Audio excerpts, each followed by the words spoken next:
ቴምር ፕሮፐርቲ በ30% ልዩ ቅናሽ የመኖሪያ ቤቶችን በመሃል ቡልጋሪያ ከአፍሪካ ንብረት አጠገብ ቢያከራዩት በዶላር የሚያከራዩቸው ቢኖሩበት ለመኖር ምቹ የሆኑ ቤቶችን ይዘንሉት ቀርበናል። ባለ 1 መኝታ 69 ካሬ በ5,554,000 ብር፣ ባለ 2 መኝታ 82 ካሬ በ6,600,000 ብር፣ ባለ 3 መኝታ 126 ካሬ በ10,143,000 ብር ብቻ ይዘንሎት ቀርበናል። ያስተውሉ፣ ይህ ዋጋ 100% ለሚከፍሉ ደንበኞቻችን ብቻ ነው። በተጨማሪም በግንባታ መሰረት በ36 ወር ለምትከፍሉ ከ1,587,000 ብር ቅድመ ክፍያ ጀምሮ በመክፈል የቤት ባለቤት መሆን ይችላሉ።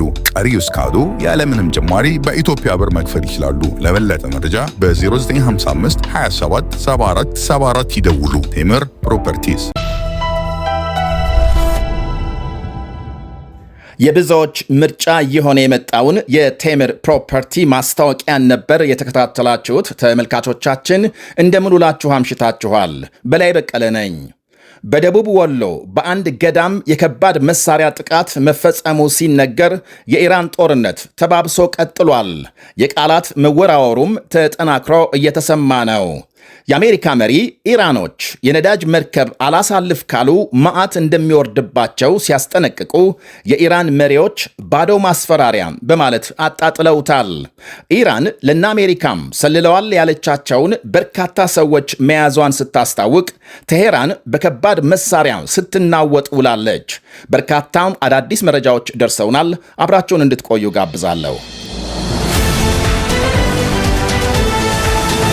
በደቡብ ወሎ ዞን በአንድ ገዳም በተፈጸመ የከባድ መሳሪያ ጥቃት 6 ሰዎች ሲገደሉ ከ20 በላይ መቁሰላቸው ተነገረም። ቢቢሲ የገዳሙን አስተዳዳሪና የዓይን እማኞችን ጠቅሶ ባሰራጨው ዘገባም በደቡብ ወሎ በመሃል ሳይንት ወረዳ በሚገኝ የማርያም ገዳም ባለፈው ቅዳሜ የሞርታር ጥቃት መፈጸሙን አመልክቷል።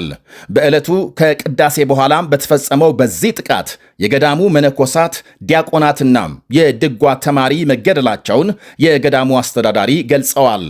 በዕለቱ ለሙት ዓመት መታሰቢያ መባ ይዘው በገዳሙ የተገኙና ሌሎች በርካታ ካህናትና ዲያቆናት ክፉኛ መቁሰላቸውን ጠቅሰዋል። ከተገደሉትና ከቆሰሉት በተጨማሪ በገዳሙ የነበሩ 100 የሚደርሱ አገልጋዮች ሸሽተው መሄዳቸውንና እርሳቸው ብቻ መቅረታቸውን አስተዳዳሪው ገልጸዋል። የአካባቢው ነዋሪዎችም በሞርታር ጥቃት 6 ሰዎች መገደላቸውንና 28 መቁሰላቸውን ለቢቢሲ መስክረዋል። ከቆሰሉት ግማሾቹ ከፍተኛ የአካል መጉደል አደጋ እንዳጋጠማቸው አመልክተዋል። ጥቃቱን ማን እንደፈጸመ ለጊዜው አልታወቀም። ቢቢሲ ስለ ጉዳዩ ለመጠየቅ የደቡብ ወሎ ዞን አስተዳዳሪዎችን በስልክ ለማግኘት ያደረገው ሙከራም እንዳልተሳካ ገልጿል።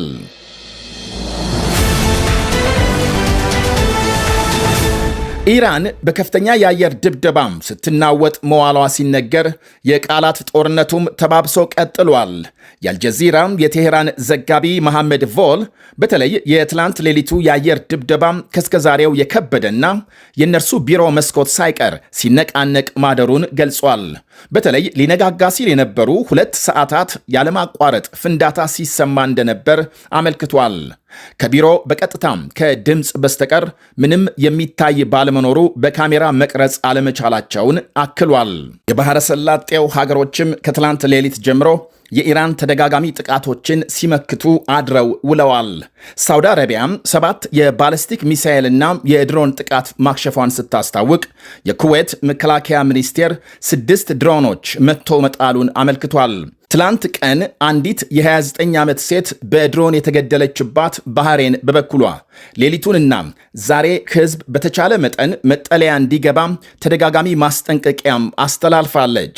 የተባበሩት አረብ ኤምሬትስ ዛሬ ተደጋጋሚ የድሮንና የሚሳኤል ጥቃቶችን በተሳካ ሁኔታ ማክሸፏን የሀገሪቱ ጦር ኃይል ገልጧል።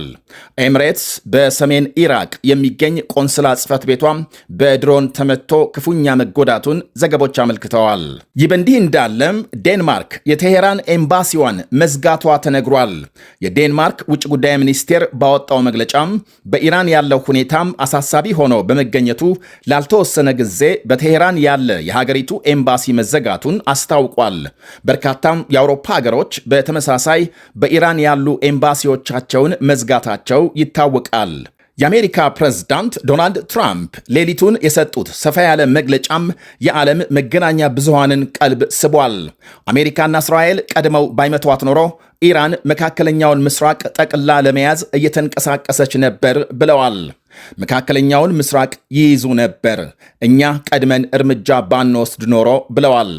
አሁን አብዛኛው የኢራን ሚሳኤልና ሌሎች ጦር መሳሪያዎች ሙሉ በሙሉ መውደማቸውን የገለጹት ፕሬዝዳንቱ ምንም ውስጥ የሌሉበት ሀገሮችን ኢላማ ማድረጋቸውን ጠቅሰዋል።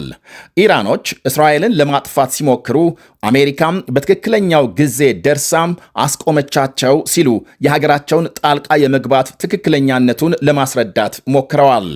ኢራን ጎረቤቶቿ ላይ እየፈጸመች ያለውን ጥቃት ያልተገባና የጅል ድርጊት ሲሉ አጣጥለዋል።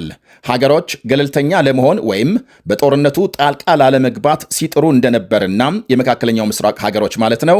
ኢራን ጥቃት ከከፈተችባቸው በኋላ ግን በአሜሪካና እስራኤል ወገን ሆነው ቴሄራን ላይ እርምጃ መውሰድ ጀምረዋል ሲሉ ገልጸዋል። ባለፈው ሰሞን በተካሄደው ድርድር ኢራን የኒኩሌር ጦር መሳሪያ የማምረት ፍላጎት እንዳላት በግልጽ አሳይታለች ብለዋል በዚሁ መግለጫቸው። አሁን እየተካሄደ ባለው ዘመቻም ኢራን ኒኩሌር አለመስራቷን እርግጠኛ መሆን እንደሚገባ ገልጸዋል። በእስካሁኑ ጥቃት በጣም ስኬታማ ውጤት እየተመዘገበ መሆኑን አንስተዋል። ፕሬዝዳንቱ ጦርነቱ በቅርቡ እንደሚጠናቀቅ ተስፋ ከሰጡ በኋላም መልሰው ኢራኖች በሆርሙዝ መተላለፊያ የሚደረግ የነዳጅ ምልልስን የሚገቱ ከሆነም ከፍተኛ እሳት እናወርድባቸዋለን በማለት ዝተዋል። የኢራን ባለስልጣናት ግን እስከተፈለገው ጊዜ ውጊያውን ማስቀጠል እንደሚችሉ ለትራምፕ ምላሽ ሰጥተዋል። ከእርሶ የሚበልጡ እንኳን ኢራንን ማስወገድ አይቻላቸውም ብለዋል የኢራን ውጭ ጉዳይ ሚኒስትር አባስ አራክቺ ዛሬ በሰጡት መግለጫም የትራምፕን ዛቻ ባዶ ማስፈራሪያ ሲሉ አጣጥለዋል። የኢራን አብዮታዊ ዘብ ኃላፊ አሊ ላርጃኒ በበኩላቸው የጦርነቱን መጠናቀቅ የምንወስነው እኛ እንጂ የአሜሪካ መሪ አይደሉም በማለት ትራምፕ ጦርነቱ በቅርቡ ይጠናቀቃል ሲሉ የሰጡትን ቃል አጣጥለዋል። ደግመው ጦርነቱ የሚያበቃበትን ሁኔታ የምትወስነው ቴሄራን እንጂ ዋሽንግተን አይደለችም ብለዋል። የኢራን የባህርና አየር ኃይል እንዲሁም መገናኛ አገልግሎቷም በእስካሁኑ ጥቃት መውደማቸውን ትራምፕ ለሪፖርተሮች ገልጸዋል። የአሜሪካና የእስራኤል የተቀናጀ የጋራ የአየር ጥቃት ተጠናክሮ ከመቀጠሉ ውጪ የእግረኛ ሰራዊት ወደ ኢራን የማስገባት ዕቅድ እስካሁን እንደሌለ ጠቁመዋል። እስራኤል ከኢራን ጎን ለጎን በሊባኖስ የምትፈጽመውን ጥቃት አጠናክራ የቀጠለች ሲሆን የእስራኤል ጦር ከትላንት ሌሊት ጀምሮ በርካታ የሄዝቦላህ ሮኬት ማስወንጨፊያዎች ማውደሙን አስታውቋል። ሄዝቦላህ በበኩሉ ዛሬ ማምሻውን ወደ ሰሜን እስራኤል የሮኬት ጥቃት መፈጸሙን ዘገቦች አመልክተዋል። ስለደረሰ ጉዳት እስካሁን የተባለ የለም። በሌላ በኩል ኢራን ወደ እስራኤል ከተኮሰቻቸው ባለስቲክ ሚሳኤሎች ከግማሽ በላይ የሚሆኑት ክላስተር ቦምብ አረሮች የተጫኑባቸው እንደሆኑ የእስራኤል ጦር ገልጧል።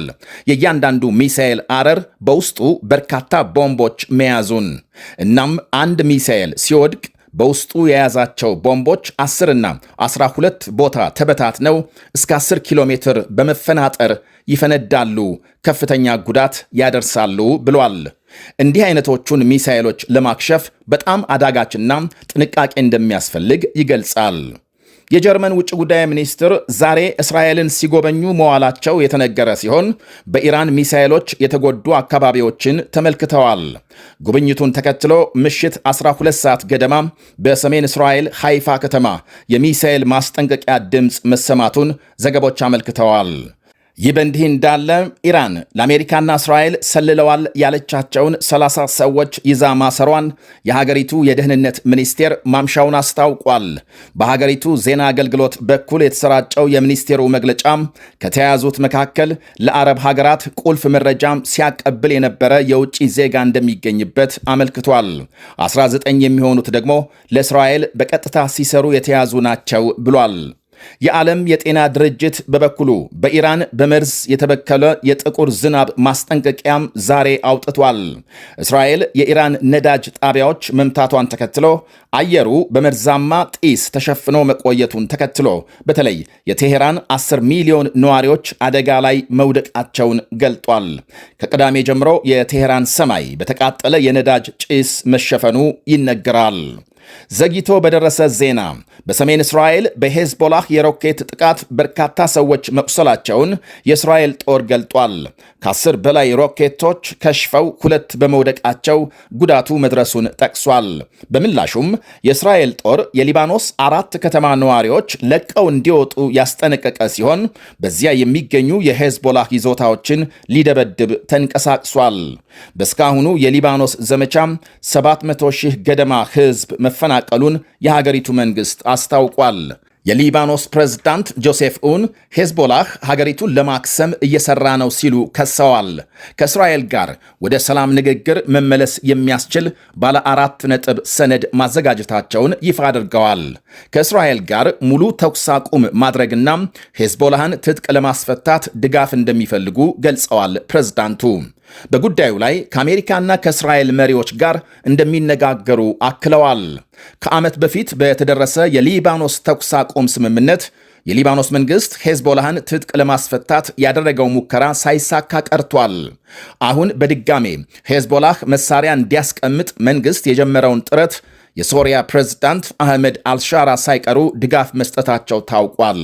ቴምር ፕሮፐርቲ በ30% ልዩ ቅናሽ የመኖሪያ ቤቶችን በመሃል ቡልጋሪያ ከአፍሪካ ንብረት አጠገብ ቢያከራዩት በዶላር የሚያከራዩቸው ቢኖሩበት ለመኖር ምቹ የሆኑ ቤቶችን ይዘንሎት ቀርበናል። ባለ 1 መኝታ 69 ካሬ በ5 ሚሊዮን 554 ሺህ ብር፣ ባለ 2 መኝታ 82 ካሬ በ6 ሚሊዮን 600 ሺህ ብር፣ ባለ 3 መኝታ 126 ካሬ በ10 ሚሊዮን 143 ሺህ ብር ብቻ ይዘንሎት ቀርበናል። ያስተውሉ፣ ይህ ዋጋ 100% ለሚከፍሉ ደንበኞቻችን ብቻ ነው። በተጨማሪም በግንባታ መሰረት በ36 ወር ለምትከፍሉ ከ1 ሚሊዮን 587 ሺህ ብር ቅድመ ክፍያ ጀምሮ በመክፈል የቤት ባለቤት መሆን ይችላሉ። ቀሪው እስካሉ ያለምንም ጭማሪ በኢትዮጵያ ብር መክፈል ይችላሉ። ለበለጠ መረጃ በ0955 27 74 74 ይደውሉ። ቴምር ፕሮፐርቲስ